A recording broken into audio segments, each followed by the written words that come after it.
অন্বেষণে ঋষিগণ যুগ যুগান্তর তপস্যা করেছেন, যে প্রেম লাভের আকাঙ্ক্ষায় দেবতাগণ অশ্রু বিসর্জন করেন। আজ সেই অচিন্ত অপ্রাকৃত চিরমধুর ব্রজরসের এক বিন্দু সুধা আমরা নিবেদন করিব আপনাদের চরণে।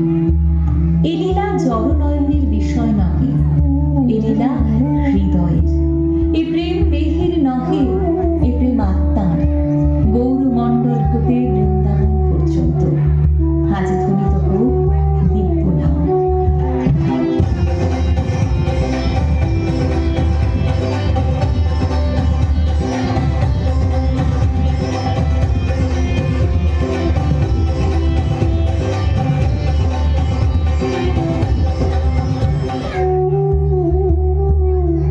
কলির কলুষে আচ্ছন্ন ভুবনে যখন ধর্ম ক্লান্ত, প্রেম অবহেলিত, তখন করুণাময় স্বয়ং পরব্রহ্ম ব্রজের ধূলিকণায় নন্দনন্দন শ্রীকৃষ্ণ রূপে তিনি বৈকুণ্ঠেশ্বর হয়েও গোপবালকের সরলতা ধারণ করেন। তিনি জগন্নাথ হয়েও যশোদার বাঁধনে আবদ্ধ হন।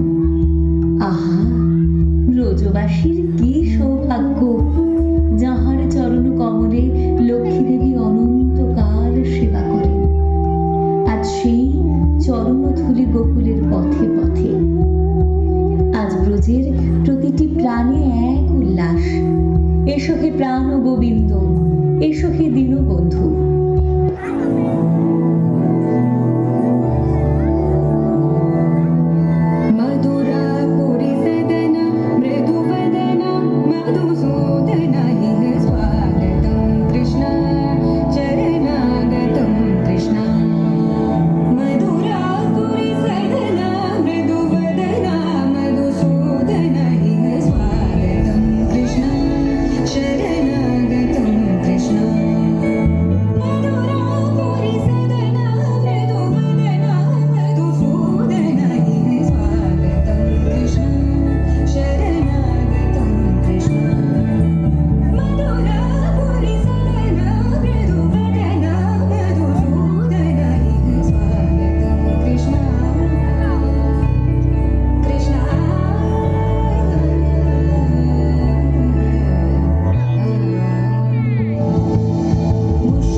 ঈশ্বরের অসংখ্য গুণ, অসংখ্য ঐশ্বর্য, কিন্তু ব্রজগোপীদের নিকট কৃষ্ণ ঈশ্বর নন, তিনি প্রাণ বল্লভ।